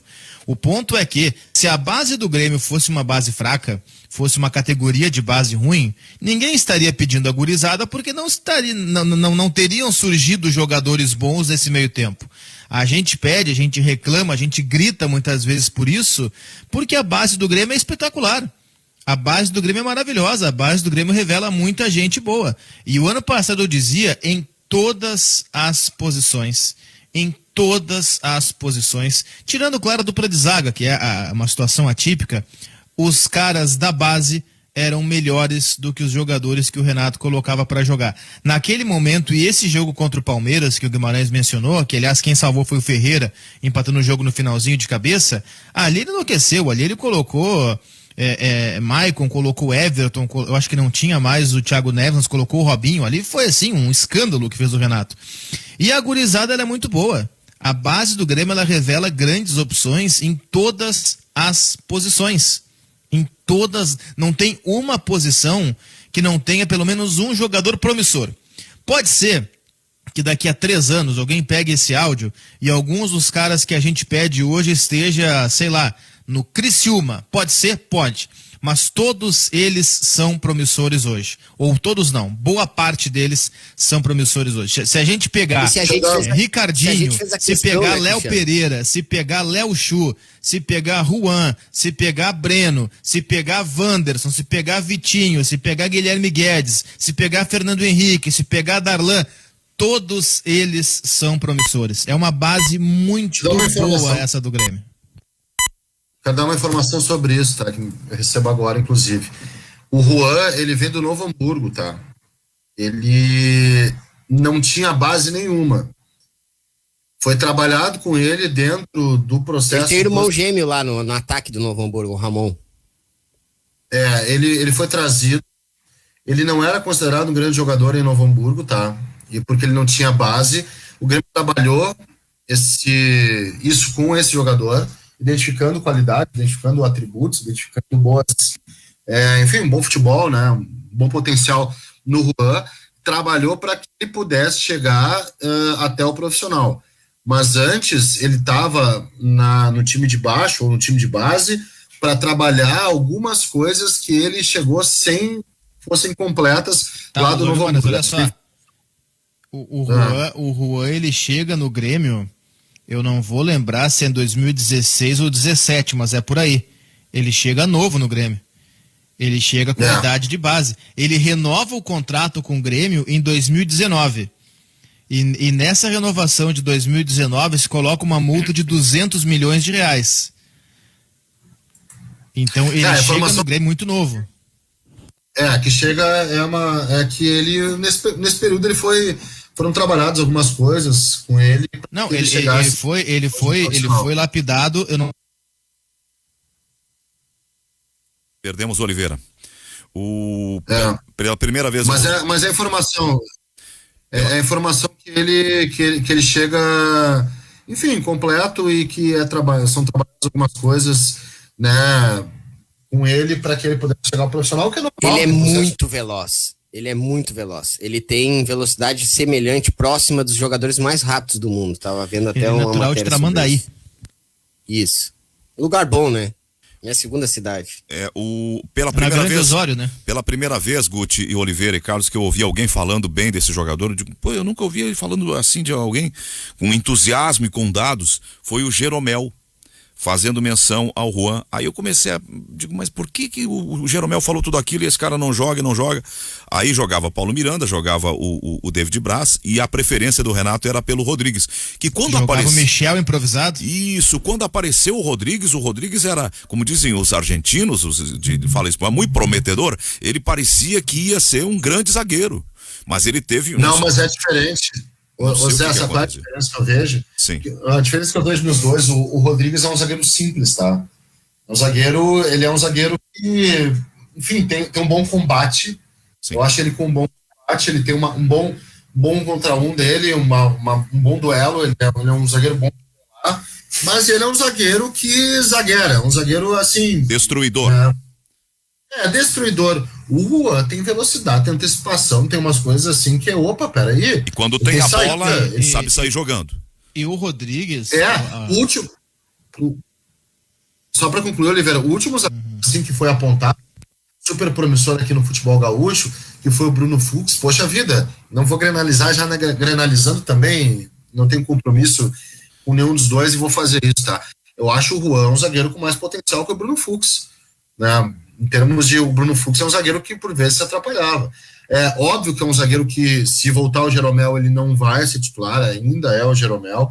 Não estou dizendo aqui para botar o cara na seleção brasileira, na seleção do mundo, na seleção, seja lá onde for, mas estou falando que é um zagueiro com potencial para ser observado para coisas bem grandes num futuro, se ele tiver esse nível que se apresenta no seu início como profissional. É só isso, a gente identifica coisas no início, como eu identificava no Jean-Pierre, poxa, não segurou, né? O cara que não segurou a onda e não conseguiu ter sequência. O processo é deles. A gente faz a primeira análise só. Mas tem uma diferença bem clara no processo de lapidação, é o processo posterior, captação é o termo certo, do Juan com o Rodrigues. O Juan, ele é captado, ele é descoberto aqui na região metropolitana, no Vale dos Sinos, portanto, com uma idade ali ainda com 16 para 17, não sei se por aí ou até menos. Então ele chega realmente para a base, para fazer toda a sua trajetória final na base. O Rodrigues, ele chega para participar daquele time de transição do Grêmio, mas ele chega já profissional. O Rodrigues, para quem não sabe, esse ano ele completa 24 anos. O Rodrigues não é mais guri, tá? O Rodrigues está já com a carreira encaminhada, vai fazer 24 anos agora em outubro. E o Rodrigues já havia disputado partidas oficiais e temporadas inteiras como titular do ABC de Natal, onde era o Tonhão, e aqui no Grêmio vira Rodrigues com Z e depois Rodrigues com S. Rodrigues passa pela base do Cruzeiro, se não me engano, antes de ir pro ABC, tá? Então o Grêmio busca o Rodrigues, se ele vai fazer 24 esse ano, acho que o Rodrigues chega no Grêmio com 21 para 22. Então ele já chega formado no Grêmio. O Grêmio traz o Rodrigues, bota no time de transição, que é para ele aperfeiçoar alguns fundamentos, e a partir daí depois chega no time principal. Mas o Rodrigues chega no Grêmio já pronto, Anderson, com 21 anos. E o Juan não, o Juan chega ainda bastante jovem. Não, com o Tony Anderson foi o Alisson, né? Ah, perfeito. Como é que é? Desculpa. O Magno perguntou se ele teria vindo junto com o Tony Anderson, e aí eu... Não, ele é formado pelo Cruzeiro, mas assim, muito antes do ABC, tá? O Grêmio traz ele do ABC. Ele jogou no Cruzeiro, eu acho que, sei lá, sub-17, eu não saberia dizer. Mas ele se profissionaliza no ABC, ele joga campeonato potiguar, ele joga a série, não sei se C ou D de campeonato brasileiro, e aí o Grêmio traz pra transição. E depois ele chega no principal. O Juan chega no Grêmio com 16 para 17 anos, se não me engano. Mas é no máximo isso, porque com 19 ele já renova contrato com multa de 200 milhões. O Rodrigues não. O Rodrigues chega no Grêmio já com 21 e completa 24 agora esse ano. E olha que loucura, cara. O Grêmio tá postando um goleiraço aí, que era quarto, que temporada acaba em fevereiro, né? Final de fevereiro. Há um mês e meio ele era quarto goleiro. Um mês e meio. Há um mês e meio não se Chegou sabia a loop, que ele não era... Que ele não era melhor. Paulo Vitor e Vanderlei, cara. Não, Júlio César, goleiro que o Grêmio pagou para não jogar, que ganhava mais que o Grêmio, possivelmente. Paulo Vitor, o Grêmio vai para uma decisão de Copa do Brasil colocando o Paulo Vitor, que não tinha ritmo no lugar do Vanderlei. Por que não se trabalhou? O goleiro joga, fica no banco, vai lá, não confia no guri, vai pegando cancha, pelo menos jogos. Faz um mês e meio, era quarto goleiro, eu não consigo entender isso. E o Adriel vai ser melhor que ele, podem escrever. Cara, o que eu vi do Adriel, eu já falei, já citei algumas vezes, o Cristiano também trabalhou em alguns jogos. Sempre que eu vi o Adriel, posso estar sendo exagerado, é diferente estar de frente de um atacante de 20 anos, estar de frente, sei lá, de um Guerreiro, de um Diego Souza, de um Gabigol. Isso, claro, será um outro passo na carreira do jogador, mas é aquela coisa que o Oliveira já citou aqui, chute é chute, né? Um chute no ângulo, uma saída no canto, tudo isso, no fundo é igual. De resto, claro, posicionamento, calma, tudo isso aí sim demanda experiência, adaptação ao futebol profissional, que é diferente da base. Mas as amostras que eu tive do Adriel são impressionantes, muito boas. Eu não sei se tem alguma coisa no barro, porque tem aquela história que a posição de goleiro tá amaldiçoada e que onde o goleiro pisa não cresce grama. Eu não sei se foi Nelson Rodrigues que disse isso, mas acho que foi. Não sei se tem alguma coisa específica no barro ali do Cristal, ou antigamente do Olímpico, agora da Arena, em Eldorado, mas a escola de goleiros do Grêmio é uma escola fantástica, né? A gente já lembrou que esses dias, se pegar de Danley pra cá, tem até goleiros de um segundo escalão, mas bons goleiros que figuram até hoje aí em times do interior importantes, Marcelo Pitol, por exemplo, outros goleiros que rodaram aí por Série A e B de brasileiro, Cavicchioli, né, Cristiano? Um Andrei, o Matheus Cavicchioli agora subiu com a América, Fernando Praz, um dos grandes goleiros da história do Palmeiras, é revelado pelo Grêmio, o maior goleiro da história do Corinthians, Cássio, é revelado pelo Grêmio, Marcelo Groi. Vão me entender os gremistas, eu não vou colocar ainda o Breno e o Adriel, embora acho que são dois muito promissores, especialmente o Adriel, mas a escola de goleiros do Grêmio sempre recomenda que se tenha uma atenção especial quando um goleiro é revelado pelo Grêmio. O programa está se encaminhando para o final, enquanto nós estamos aqui debatendo, o tempo todo os canais especializados em notícias ficam mostrando as imagens da prisão daquele vereador do Rio de Janeiro. A gente, a cada vez que o tempo passa, a cada dia novo, nós imaginamos que os limites de crueldade dos seres humanos, a capacidade, a monstruosidade que habita em certos seres humanos, não tem limite. Se tudo o que está sendo dito a respeito desse senhor e desta senhora for verdade, e tudo indica pelos indícios nós estamos diante de dois monstros. É muito triste isso aí. Uma pancada tão violenta causou, não sei se a expressão adequada, mas ela rompeu fibras do fígado do gurizinho. Vai, eu vou parar de falar porque eu me emocionei, gente. Não, e o pior, Zé, quer dizer, o pior não existe pior, mas o que soma isso é os relatos das ex-namoradas dele, ou ex-mulheres, enfim, desse vereador, desse hoje vereador, dizendo que passaram por experiências parecidas, né?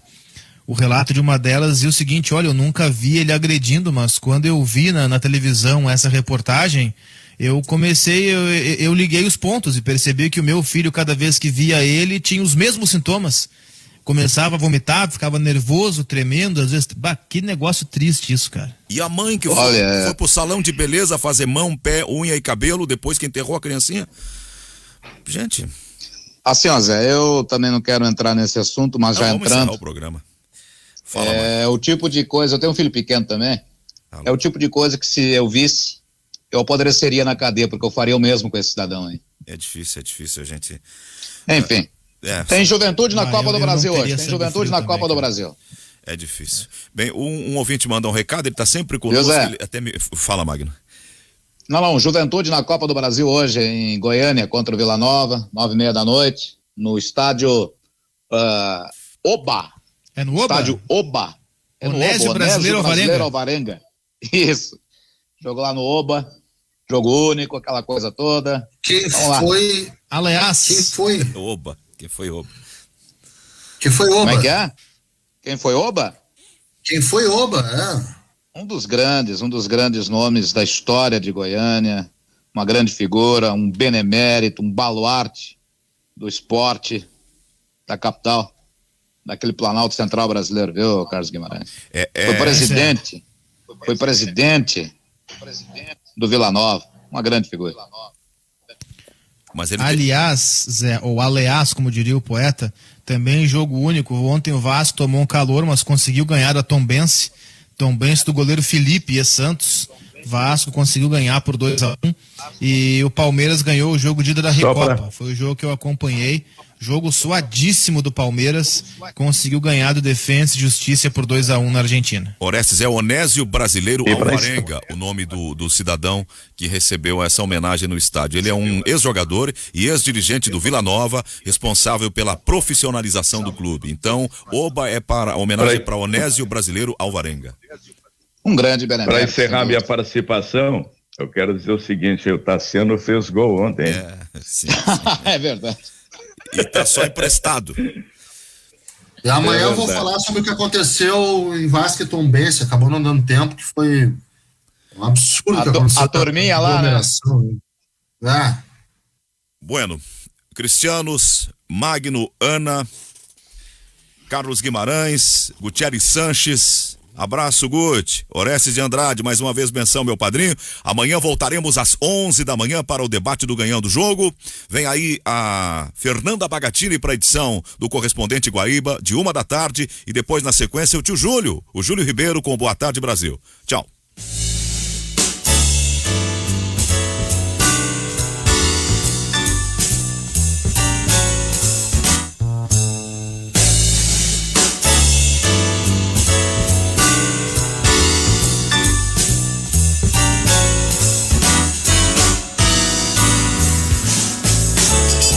Ganhando o Jogo.